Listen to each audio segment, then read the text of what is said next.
complementar 64 de 90, a recorrente estaria inelegível. E como foi bem relatado pela eminente ministra Carmen Lúcia, na verdade, não foram valores pequenos. Ela foi condenada a devolver aos cofres da União valores que, no seu total, chegam a quase R$1 milhão. Então, valores muito vultosos. O primeiro convênio foi com o Ministério do Meio Ambiente para a recuperação da orla marítima. Nesse caso, houve desvio de finalidade. Um segundo convênio com o Ministério do Planejamento, no qual não houve comprovação de regular aplicação dos recursos. E um terceiro convênio com o Ministério da Integração Nacional, no qual sequer foram iniciadas as obras e os recursos foram sacados integralmente no dia em que foram recebidos. Agora, realmente, argumentar que toda essa verba proveniente de convênios, com finalidades específicas para a realização de obras determinadas, para a realização, enfim, de atividades determinadas, foi desviada, porque a prefeita precisava pagar os funcionários, realmente não serve, em momento nenhum, de justificativa para a sua conduta. Muito menos ainda a alegação de que ela não sabia do que estava sendo feito com todo esse dinheiro. Evidentemente, o chefe do Executivo Municipal conhece os convênios que assina, sabe a que eles se destinam, sabe as suas responsabilidades e se, agindo contrariamente ao que a legislação dispõe, se submete às penalidades cabíveis. Não se trata aqui de uma pessoa inculta, de uma pessoa analfabeta, se trata de uma pessoa que exerce uma função de chefia do Poder Executivo e que cometeu diversos atos de extrema gravidade envolvendo recursos federais. O órgão competente, no caso, para rejeitar as contas, era o Tribunal de Contas da União. E o Tribunal de Contas rejeitou por irregularidades insanáveis que causaram dano ao erário, que configuram atos dolosos de improbidade administrativa e que, portanto, se inserem na hipótese da linha G do inciso 1º do artigo 1 da Lei Complementar 64 e levaram justamente o Tribunal Regional Eleitoral de Pernambuco a indeferir o registro da candidata, o que ora se pede que seja mantido. Muito obrigada. Agradeço a doutora Curro. Devolvo a palavra à ministra Carmen Lúcia. Senhor presidente, senhores ministros, eu inicialmente agradeço a participação do advogado e da Procuradora-Geral Eleitoral adjunto, com os subsídios que nos trazem, que sempre ajudam decididamente para que se tenha um melhor julgamento. E passo ao voto, senhor presidente.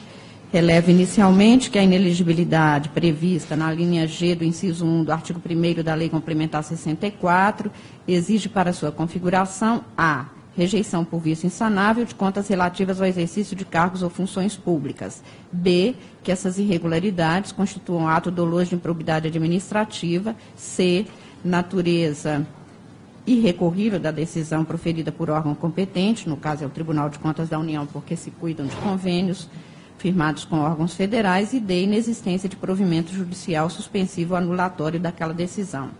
Assim, no caso dos autos, cabe analisar a situação com base em cada uma dessas condicionantes. O que se tem descrito, tanto no acórdão recorrido, quanto no acervo fático probatório que consta dos autos, deixa patenteado que os recursos federais repassados em cada um dos 3 convênios questionados não foram aplicados em consonância com o que dispõe a lei e com o que celebrado entre a União e o município de Olinda, quando era prefeita a hora recorrente. As contas foram, portanto, rejeitadas pelo Tribunal de Contas da União, que concluiu nas 3 situações analisadas longamente ter havido dano ao erário e condenou a gestora dos convênios, hora recorrente, a ressarcir a União, como eu relatei, em valores extremamente elevados. Numa das decisões proferidas pelo Tribunal de Contas da União, consta, por exemplo, haver aspas, 2 relatórios de inspeção conclusivos no sentido de que o objeto do convênio 437, que é de 99, construção do cais de contenção do canal da Malária e a pavimentação e drenagem da rua Augusto Campos, não foram executados. no primeiro relatório, elaborado pela Secretaria de Defesa Civil do Ministério da Integração Regional, no período de 6/11 a 8/11 de 2000, encontra-se consignado que as obras não foram iniciadas sequer até a data da inspeção. No segundo, datado de 26 de dezembro de 2000, elaborado pela Gerência Regional de Controle Interno de Pernambuco, também é afirmado que as obras não foram executadas. Em outra decisão, relativa ao convênio 142 de 98, salientou o tribunal que, aspas, a Secretaria de Defesa Civil do Ministério da Integração Nacional verificou em inspeção in loco que as obras de implantação da ponte provisória de acesso e do quebra-mar semi-submerso foram realizadas apenas parcialmente em desconformidade com o previsto no plano de trabalho, não foram executadas obras de pavimentação e drenagem na rua Augusto Campos, também prevista no plano de trabalho, fecho aspas. É fato incontroverso nos autos que os recursos oriundos dos 3 convênios foram remanejados para o pagamento dos servidores públicos municipais, o que, aliás, foi agora reafirmado pelo nobre advogado, e que é admitido pela hora recorrente em suas razões, nas quais alega apenas que, aspas, há nos autos cópias de extratos bancários, inclusive fluxograma, demonstrando que a transferência do recurso dos convênios teve como destino a conta corrente do município, que se utilizou da verba para pagamento de sua folha de pagamento. Fecho aspas. É iterativa a jurisprudência deste Tribunal Superior, no sentido de que a aplicação de verbas federais repassadas ao município em desacordo com o convênio configura irregularidade insanável, por exemplo, é o que se contém no RESP 36.974, de que foi relator o eminente ministro Arnaldo Versiani, e que foi rigorosamente o que foi atentado e transcrito na decisão recorrida. Portanto, na espécie em foco, tem-se que as contas foram rejeitadas por irregularidade insanável no exercício de cargo público pelo órgão competente, sendo tudo isso creditado exatamente à hora recorrente. Os recursos públicos decorrentes de convênio estão vinculados indissociavelmente por meio de rubrica específico. O desvio de finalidade no emprego daquele numerário importa em sua malversação, que não se modifica pela circunstância de ter sido remanejado para o pagamento de outra despesa igualmente pública, ainda que necessária e justificável.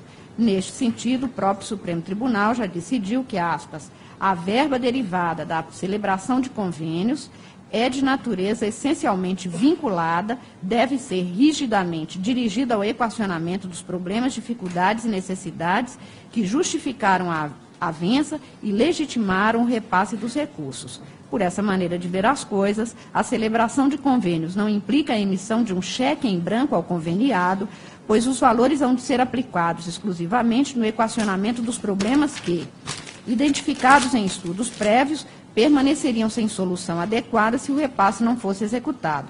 Pensar em sentido contrário autorizaria que administradores ignorassem os próprios motivos que impulsionaram a celebração dos convênios para passar a empregar verbas recebidas em políticas públicas, outras que, ao seu talante ou vontade pessoal, possam alcançar um maior número de pessoas, gerar uma maior aprovação popular, converter-se no mais adensado apoio eleitoral, até mesmo isto. É a ação penal 409, de que foi relator o ministro Aires Brito, publicado no DJ de 1º de julho deste ano de 2010. Na situação dos autos, as irregularidades praticadas constituem, tal como posto no acórdão recorrido, ato doloso de improbidade administrativa. A única ressalva